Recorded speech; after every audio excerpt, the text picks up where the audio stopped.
Bagaikan selembar kain yang menyapu langit, semua kehidupan musnah kemanapun ia melewatinya. Ada lebih dari 500 master jiwa yang setidaknya merupakan sage jiwa di sana. Mereka telah melepaskan jiwa bela diri mereka, dan banyak dari mereka bahkan bersiap untuk melepaskan keterampilan jiwa yang kuat. Namun, lebih dari 200 dari mereka terbunuh saat sinar cahaya putih ini melintas. Tidak ada jejak yang tertinggal. Huo Yuhao membuka mulutnya. Dia tidak mengira perasaan tidak menyenangkan akan mendahului bencana mengerikan itu. Sinar cahaya putih apa yang bersinar sebelum menghilang? Sangat menakutkan. Itu sangat menakutkan sehingga dia tidak dapat bereaksi tepat waktu, bahkan dengan kekuatan-kekuatan rohaninya. He akan berakhir dalam kondisi yang sama dengan para sage jiwa itu jika sinar cahaya putih itu menyapu ke arahnya. Dia tidak akan mampu bereaksi pada waktunya, dan akan dilenyapkan begitu saja. Tidak hanya itu, sinar jiwa dan peluru meriam jiwa yang sebelumnya redup kini dilepaskan dengan daya tembak yang lebih besar dari sebelumnya. Mereka dengan ganas menyerang para master jiwa tingkat tinggi dari Kekaisaran Bintang Luo, yang semuanya tercengang saat ini. Seketika, legiun master jiwa yang beranggotakan 500 orang itu runtuh, dan mereka semua melarikan diri dengan panik. Langit segera cerah. Huo Yuhao tidak menyangka hal ini akan terjadi. Dia hanya mengamati situasi di pegunungan Mingdou. Adapun Kekaisaran Bintang Luo, kemungkinan besar mereka akan berada dalam situasi yang lebih buruk. Kekaisaran Bintang Luo telah ditipu sekali lagi. Cangkang meriam jiwa dan sinar jiwa telah melemah 2 kali sebelumnya, tapi itu semua adalah bagian dari taktik untuk mengelabui Kekaisaran Bintang Luo. Kekaisaran Bintang Luo tidak memiliki pengalaman melawan insinyur jiwa. Mereka tidak memiliki kesempatan atau pengalaman apapun dalam melawan barisan pertahanan yang sepenuhnya dibentuk menggunakan alat jiwa. Setelah ditarik, lebih dari 2/5 legiun master jiwa terkuat Kekaisaran Bintang Luo dimusnahkan oleh serangan alat jiwa transenden lawan mereka. Ini merupakan pukulan besar bagi Kekaisaran Bintang Luo. Seberapa sulitkah memelihara Soul Sage? Dalam sekejap, lebih dari 200 Soul Sage telah terbunuh. Mereka bahkan tidak berhasil melukai musuhnya sama sekali. Ini tidak terlalu sulit untuk dipahami, namun sangat sulit untuk diterima. Huo Yuhao membuka mulutnya lebar-lebar, tapi tidak bisa berkata apa-apa. Ketakutan yang tak terlukiskan muncul di hatinya. Ini bukan pertama kalinya dia merasa hampir mati, namun beberapa pengalaman sebelumnya selalu datang dengan sebuah proses. Namun, dia tidak merasakan ada proses apapun ketika sinar cahaya putih itu menyapu tadi. Untungnya sinar cahaya putih itu tidak menyapu ke arahnya. Kalau tidak, dia akan terbunuh sebelum dia bisa memikirkan apapun. Setelah linglung sesaat, dia mulai terengah-engah. Dia mendapatkan kembali kemampuan berpikirnya, dan ketakutan di matanya perlahan berubah menjadi keheranan. Mungkin para prajurit Kekaisaran Bintang Luo tidak bisa menebak apa sinar cahaya putih itu, tapi dia bisa. Ini karena dia memiliki seorang guru bernama Xuan Ziwen, yang pernah menjadi kepala peneliti di Aula Kebajikan Terkemuka Kekaisaran Sun Moon. Xuan Ziwen pernah memberitahu Huo Yuhao tentang insinyur jiwa terkuat di Kekaisaran Matahari Bulan. Di antara mereka, Huo Yuhao pernah menghadapi Starsky Do Luo Yulin sebelumnya. Dalam hal kemampuan keseluruhan, dia menduduki peringkat ketiga di Kekaisaran Matahari Bulan. Dia adalah eksistensi yang kuat yang bahkan seorang transenden Do Luo mungkin tidak bisa mengalahkannya. Namun, masih ada beberapa insinyur jiwa di Kekaisaran Matahari Bulan yang dekat dengan Ye Yulin. Mereka termasuk kepala balai dari Balai Kebajikan Terkemuka, Jing Hongchen. Ada 2 insinyur jiwa lainnya yang berperingkat lebih tinggi dari Ye Yulin. Kemampuan mereka tidak ada bandingannya oleh insinyur jiwa kelas 9 lainnya. Bahkan Ye Yulin sangat menghormati mereka berdua ketika dia melihat mereka, dan memanggil mereka senior setiap kali dia menyapa mereka. Mengapa Kekaisaran Matahari Bulan cukup berani untuk mengasosiasikan diri mereka dengan Gereja Roh Kudus? Xuan Ziwen pernah mengemukakan teori, itu karena Kekaisaran Matahari Bulan sangat percaya diri dengan kemampuan mereka. Atau lebih tepatnya, itu karena Kekaisaran Matahari Bulan sangat percaya diri dengan insinyur jiwa mereka. Kedua insinyur jiwa itu adalah kekuatan penstabil sejati dari semua insinyur jiwa di Kekaisaran Matahari Bulan. Insinyur jiwa nomor 1 sudah berusia lebih dari 180 tahun. Hanya Kaisar dan putra mahkota Kekaisaran Matahari Bulan yang tahu di mana dia tinggal, dan memenuhi syarat untuk menemuinya. Dia hanya setia kepada keluarga Kekaisaran. Dia telah menjadi Hallmaster dari Illustrious Virtue Hall 2 generasi yang lalu. Bahkan Xuan Ziwen belum pernah melihatnya. Namun, dia pernah mendengar tentang dia sebelumnya di dunia insinyur jiwa di Kekaisaran Matahari Bulan. Dia diakui sebagai orang yang paling dekat untuk menjadi insinyur jiwa kelas 10. Di hati para insinyur jiwa, seorang insinyur jiwa kelas 10 hampir setara dengan dewa. Dia memiliki alat jiwa terkuat di Kekaisaran Matahari Bulan, dan dengan demikian seluruh benua Douluo. Dia menghabiskan 32 tahun menciptakan alat jiwa itu. Itu memungkinkan dia untuk naik ke puncak insinyur jiwa, dan membuatnya sangat dihormati di antara mereka. Melalui alat jiwa ini, ia memantapkan dirinya pada posisi tertinggi di dunia insinyur jiwa Kekaisaran Matahari Bulan. Selama dia masih hidup, dia tetap menjadi kepala insinyur jiwa di Istana Kekaisaran. Alat jiwa yang dimilikinya disebut Dewa Kematian. Saat Dewa Kematian muncul, semua cahaya hilang. Alat jiwa ini hanya memiliki satu efek, yaitu mengeluarkan seberkas cahaya, cahaya Dewa Kematian. Jangkauan efektifnya adalah 5.000 meter, baik di langit maupun di darat. Begitu Dewa Kematian muncul, tidak ada makhluk hidup atau material yang terus ada setelah Dewa Cahaya Kematian melewatinya. Inilah mengapa Dewa Cahaya Kematian ini juga disebut cahaya pemusnahan abadi. Tidak ada yang tahu seperti apa rupa Dewa Kematian, dan tidak ada yang menyadari seperti apa rupa Dewa Kematian Douluo, pemilik Dewa Kematian, ketika dia melepaskan kekuatan Dewa Kematiannya. Beberapa insinyur jiwa di Kekaisaran Matahari Bulan bahkan bertanya-tanya apakah Dewa Kematian benar-benar ada. Namun, dia selalu menjadi kepala insinyur jiwa di Istana Kekaisaran. Orang-orang di Kekaisaran Matahari Bulan juga mengganti namanya dengan Dewa Kematian, dan dengan hormat memanggilnya Tuan Dewa Kematian. Dewa Cahaya Kematian datang dalam bentuk cahaya putih pucat. Selain cahaya Dewa Kematian, Huo Yuhao tidak bisa memikirkan alat jiwa lain yang bisa menghasilkan kekuatan sebesar itu. Bukan hanya petapa jiwa yang akan binasa melawan Dewa Cahaya Kematian, bahkan seorang bergelar Douluo pun mungkin tidak akan mampu bertahan. Sedangkan untuk Douluo transenden dan tertinggi, Huo Yuhao tidak yakin apakah mereka bisa melawan cahaya Dewa Kematian. Namun, deteksi spiritualnya dihancurkan oleh aura yang dikeluarkan oleh cahaya Dewa Kematian sebelumnya, dan lautan spiritualnya telah terguncang. Jika bukan karena kekuatan takdir yang melindunginya, lautan spiritualnya akan hancur. Dewa Cahaya Kematian bukan hanya serangan kekuatan jiwa yang sederhana. Isinya maksud spiritual yang sangat aneh. Kekuatannya sudah jauh melampaui apa yang bisa dipahami oleh Huo Yuhao. Perasaan tadi terpatri di benaknya, tapi dia tidak berani memikirkan bagaimana rasanya. Itu pantas diakui sebagai alat jiwa nomor 1 di benua ini. Huo Yuhao tidak menyangka Kekaisaran Matahari Bulan akan mengundang Dewa Kematian Douluo untuk mempertahankan benteng di Pegunungan Mingdou. Xuan Ziwen hanya tahu sedikit tentang Dewa Kematian, dan tidak ada orang lain yang tahu lebih banyak selain dia. Tidak ada yang tahu berapa harga yang harus dibayar seseorang di hadapan Dewa Kematian, dan tidak ada yang tahu berapa kali hal itu bisa dilepaskan. Bahkan apa yang tampak seperti sebuah misteri. Namun, Huo Yuhao kini secara pribadi menyaksikan betapa destruktifnya hal itu.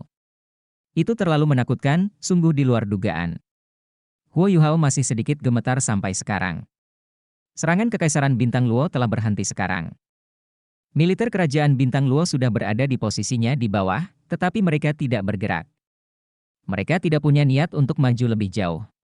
Tanpa bertanya, Huo Yuhao dapat menebak bahwa Kekaisaran Bintang Luo pasti sedang dalam keadaan kacau saat ini. Lebih dari 200 Soul Sage atau Master Jiwa yang lebih kuat telah meninggal. Ini merupakan pukulan yang terlalu besar bagi mereka. Lebih penting lagi, momentum serangan kerajaan Bintang Luo telah dihentikan oleh Dewa Cahaya Kematian.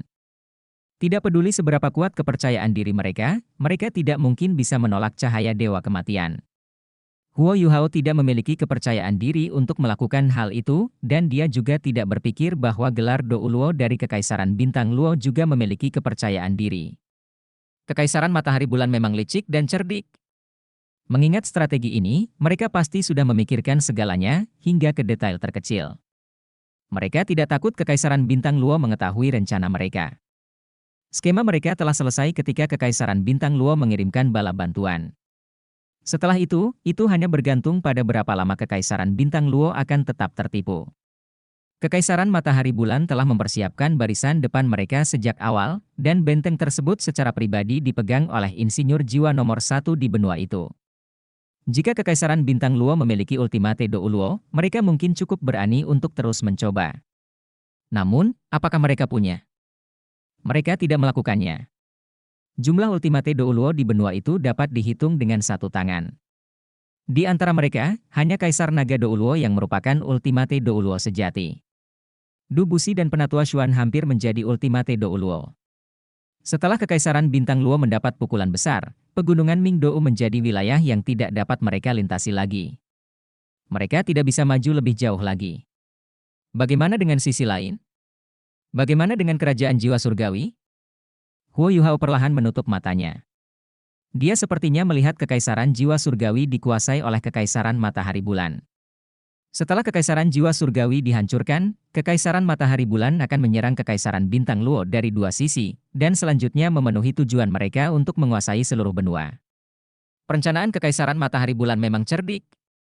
Mereka telah sepenuhnya memanfaatkan keunggulan alat jiwa. Setelah melihat cahaya Dewa Kematian, Huo Yuhao menyadari bahwa dia tidak bisa berbuat apa-apa.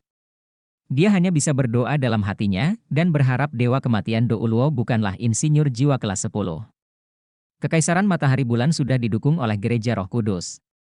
Jika Kaisar Naga Douluo Long Xiayao bekerja sama dengan insinyur jiwa kelas 10, apakah tiga kerajaan di benua Douluo masih memiliki masa depan?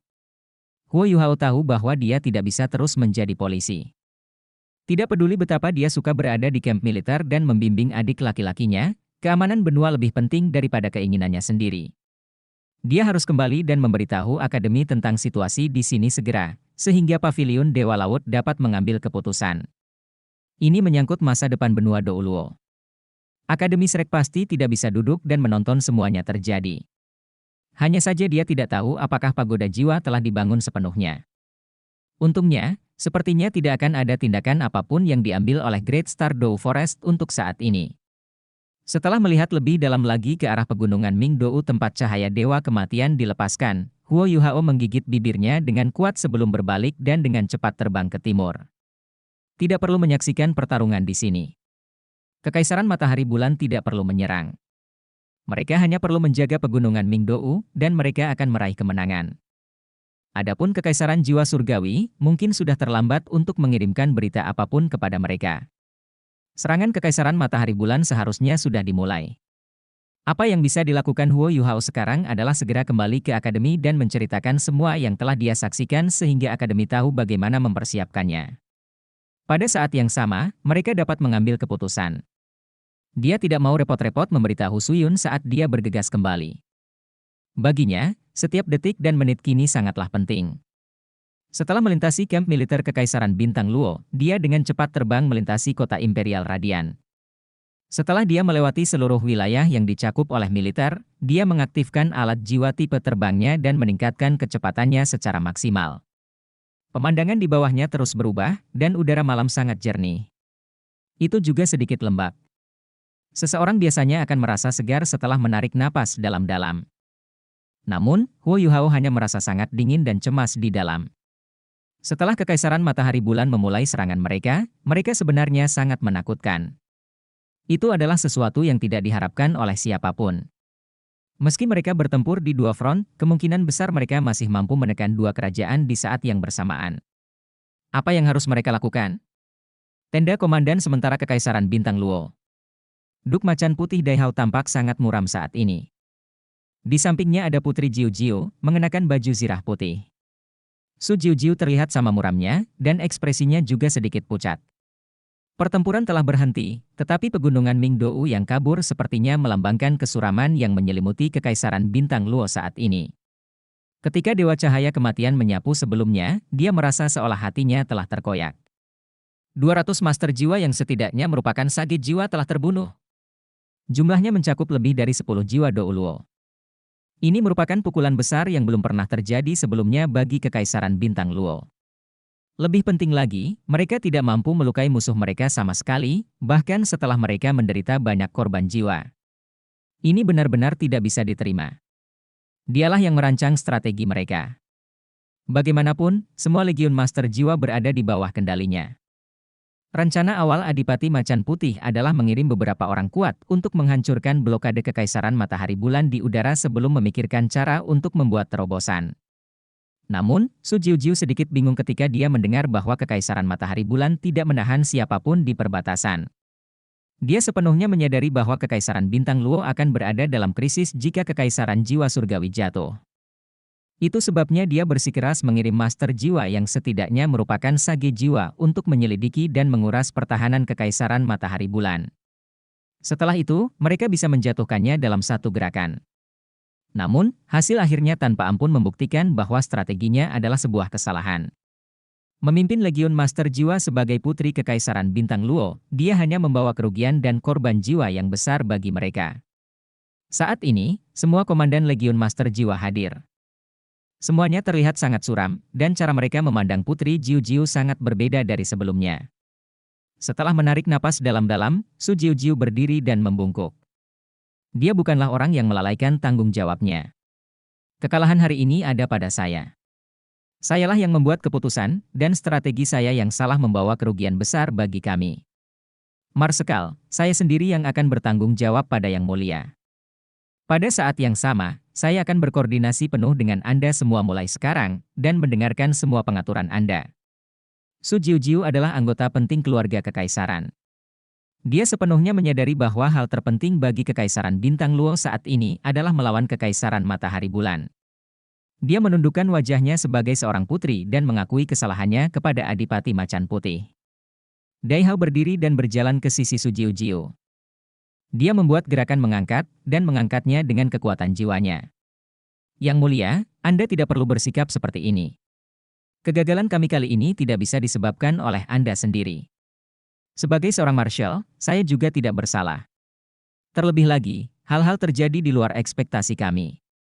Kekaisaran Matahari Bulan melepaskan sinar cahaya putih dari pegunungan Mingdou. Kami bahkan tidak tahu apa itu. Namun, aku dapat dengan jelas merasakan bahwa bahkan seorang yang bergelar Douluo pun tidak akan mampu menolaknya.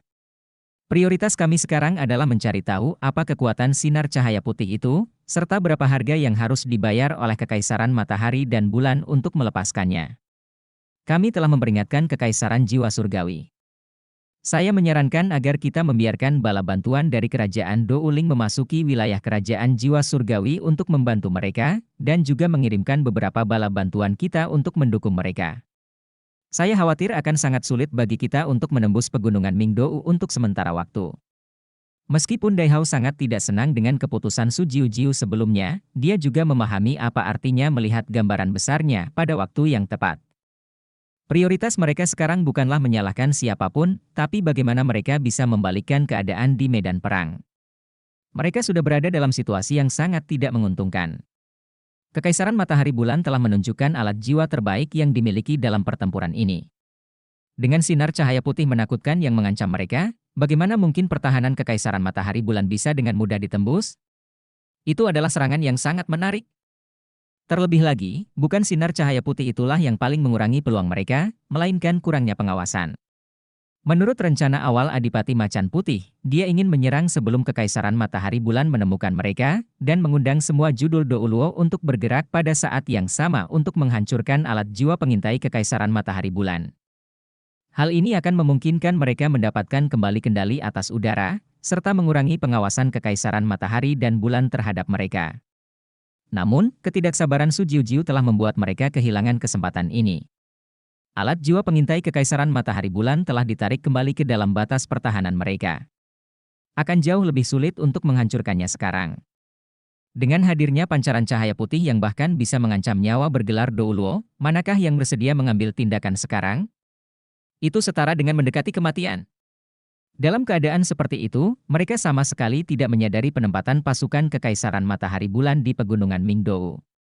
Selain itu, mereka sepenuhnya diawasi di sini. Bagaimana mereka akan bertarung?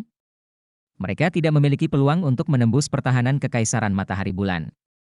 Mereka hanya bisa puas dengan pilihan alternatif saat ini, dan menggunakan metode paling bodoh untuk membantu Kerajaan Jiwa Surgawi. Efeknya tidak akan terlalu bagus. Pada saat yang sama, garis pertahanan utara Kekaisaran Bintang Luo harus diperkuat. Su Jiu Jiu tidak melanjutkan. Setelah dia menyatakan dukungan penuhnya kepada Adipati Macan Putih, dia segera kembali ke posisinya dan duduk. Dia mendapat pukulan terberat kali ini setelah kekalahan mereka. Dia awalnya masih sedikit tidak yakin dengan Duk Macan Putih. Namun, ia kini menyadari bahwa ia tersesat dalam menghadapi krisis ini, Sementara Adipati Macan Putih masih mampu mencari peluang di tengah krisis tersebut. Dia dengan rapi menyebarkan perintah kepada bawahannya.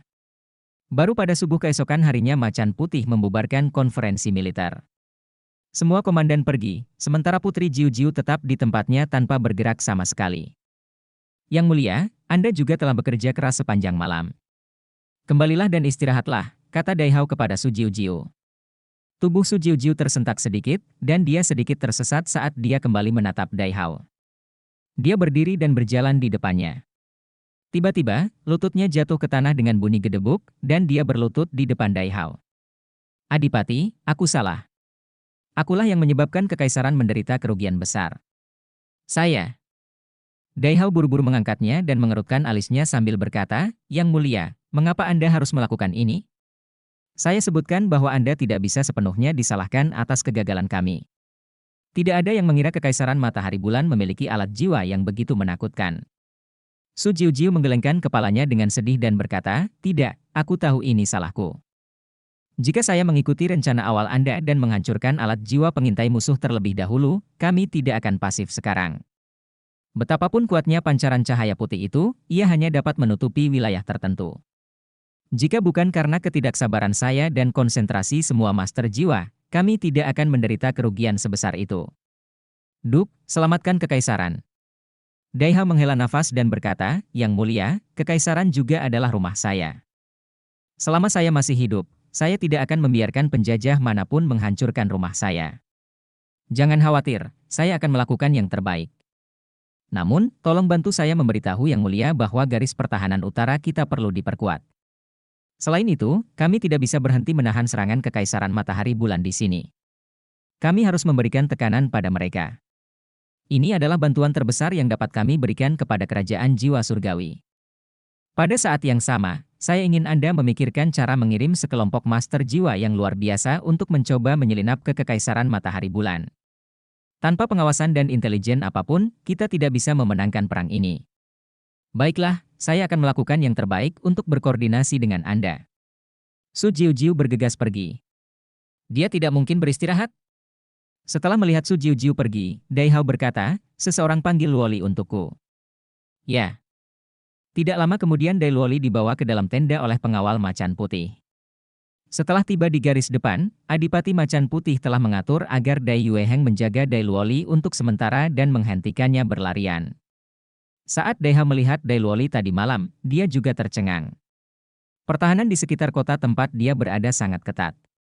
Dia tidak tahu bagaimana Dai Luoli bisa masuk tanpa ketahuan. Setelah itu, Dai Luoli mengejutkannya dengan menceritakan semua yang dia ketahui. Dia tidak punya waktu untuk menyelidiki lebih jauh dan segera mengadakan konferensi sebelum militer berangkat. Segalanya akhirnya beres, dan dia punya waktu untuk menelepon Dai Luoli. Dai Yueheng datang bersama Dai Luoli. Dia tidak mengucilkan adiknya, tapi juga tidak dekat dengannya. Bagaimanapun, mereka memiliki ayah yang sama, tetapi ibu yang berbeda. Dai Yueheng bahkan memperlakukan Dai Huabin, yang memiliki orang tua yang sama dengannya, sebagai pesaingnya. Adapun Dai Luoli, dia hampir tidak merasakan hubungan kekerabatan sama sekali dengannya. Marsekal. Dai Luoli menyebut Dai Hao sebagai marsekal, bukan ayah. Pada saat yang sama, dia melakukan penghormatan militer. Dai Hao mengerutkan alisnya saat dia melihat Dai Luoli berpakaian seperti pemimpin tim kecil. Bagaimana kamu memasuki kota? Apakah kamu bergabung dengan militer? Dai Luoli mengangguk. Saya adalah pemimpin tim kecil dari sekelompok rekrutan dari Legiun Cadangan ke-6. Saya seorang privat kelas 1. Tapi tidak ada yang tahu aku adalah master jiwa.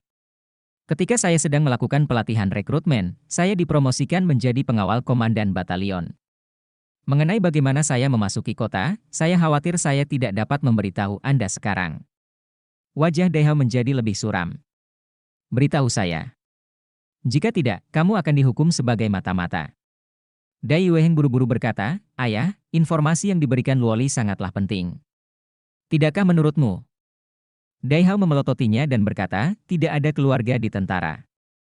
Hanya ada atasan dan bawahan. Kamu memanggilku apa? Ya, Marsekal. Dai Yueheng dengan cepat mengubah cara dia menyapa Dai Hao. Dai Hao sangat tegas terhadap semua putranya. Dai Hao mengembalikan perhatiannya pada Dai Luoli yang terlihat sangat gigih. Dia berkata, "Luoli, informasi yang Anda berikan kepada kami kali ini memang sangat penting. Namun, sumber informasi Anda juga sangat penting. Jika Anda dimanfaatkan oleh musuh, seluruh pasukan lapangan barat laut akan terbunuh bersama Anda. Inilah sebabnya mengapa Anda harus melaporkan sumber informasi Anda dan bagaimana Anda berhasil memasuki kota. Saya hanya bisa menilainya secara akurat jika Anda memberitahu saya hal ini." Setelah mendengarkan perkataan ayahnya, Dai Luoli tampak sedikit bimbang. Namun, dia tetap menolak, "Marsekal, saya yakin orang yang memberitahu saya semua informasi ini bukanlah musuh. Informasinya pasti akurat." Dai Hao sudah lelah setelah menghabiskan sepanjang malam di konferensi militer.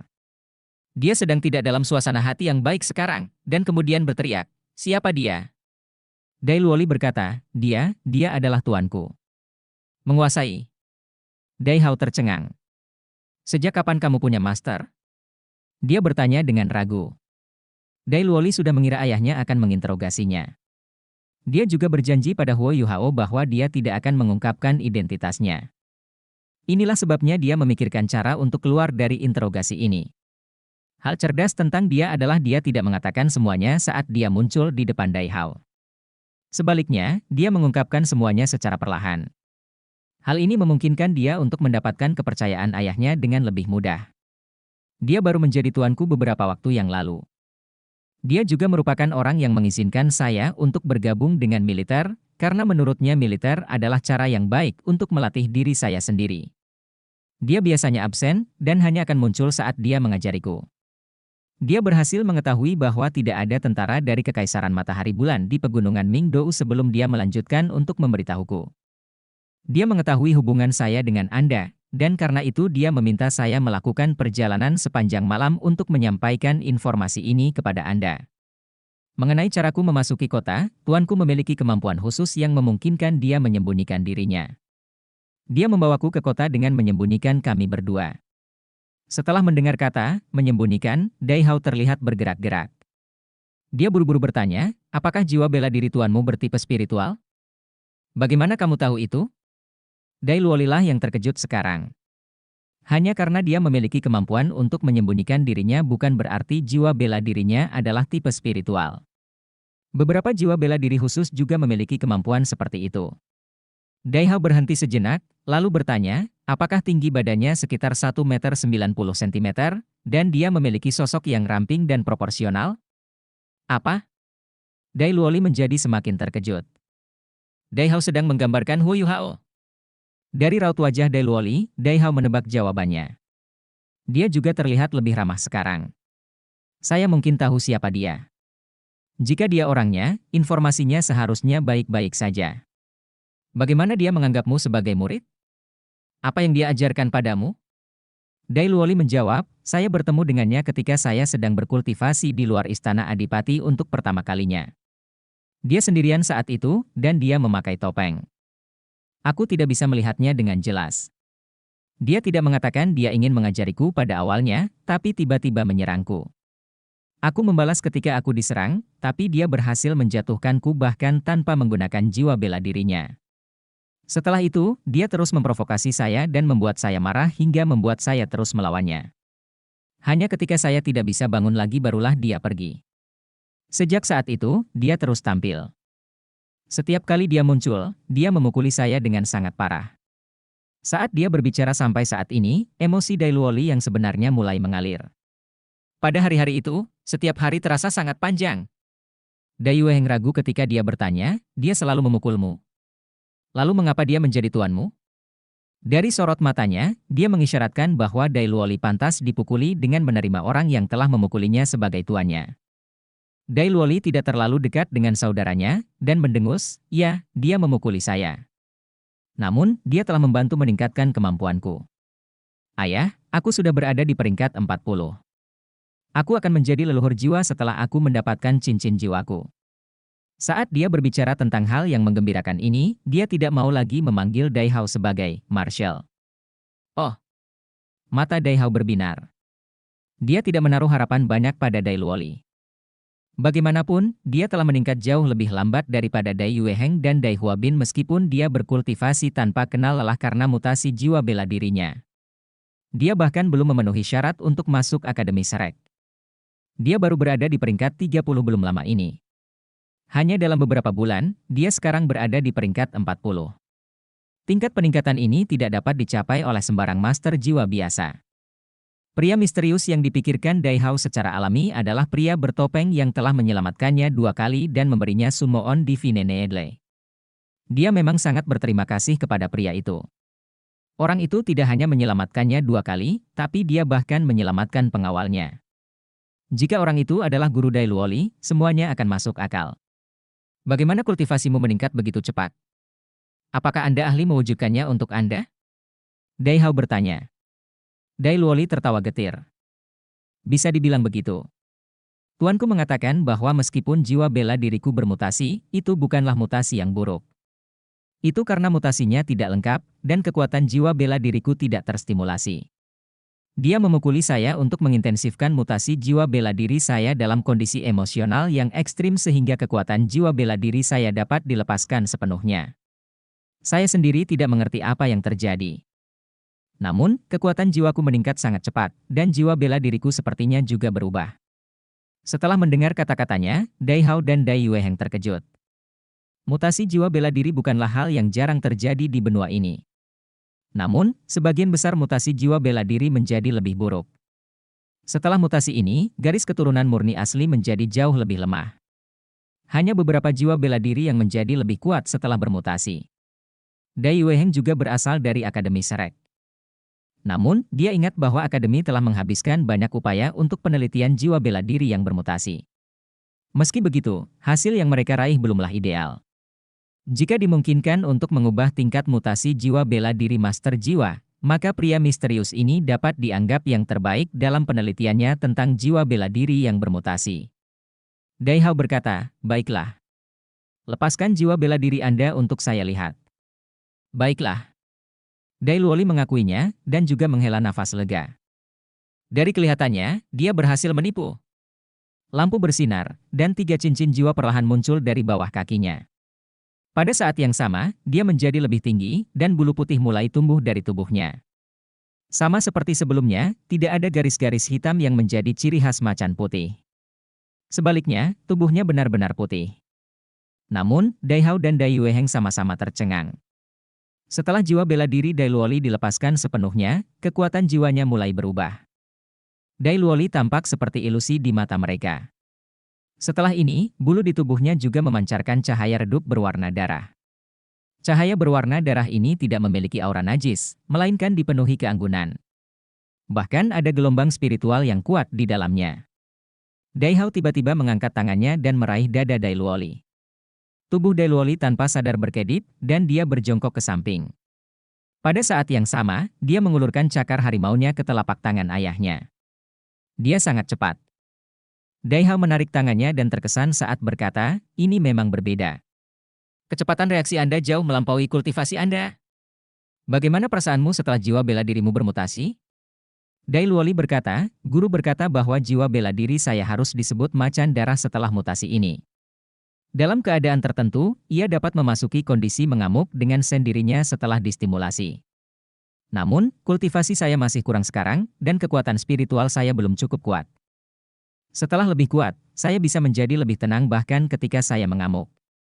Yang dimaksud tuanku adalah kekuatan spiritual dan jiwaku dapat menyatu dengan sempurna setelah aku mengamuk, yang memungkinkanku melepaskan kekuatan bertarung yang melampaui kemampuan asliku. Hanya saja saya tidak bisa berada dalam kondisi itu untuk waktu yang lama, tetapi durasi itu akan meningkat seiring dengan kultivasi saya. Dai Hao sepertinya sedang memikirkan sesuatu. Dai Yueheng ragu ketika dia bertanya, jangan bilang kamu akan mengembangkan beberapa keterampilan bawaan setelah mutasimu selesai. Bukankah ini sesuatu yang hanya dimiliki oleh makhluk jiwa? Dai Luoli tidak senang ketika dia bertanya, siapa yang bilang begitu? Kakak laki-laki, saya tidak percaya Anda adalah seorang sarjana dari Akademi Shrek. Guruku mengatakan bahwa ini mirip dengan kebangkitan jiwa tubuh kedua dari sekte tubuh. Ini karena kekuatan semua keterampilan jiwaku akan meningkat setelah aku memasuki kondisi mengamuk.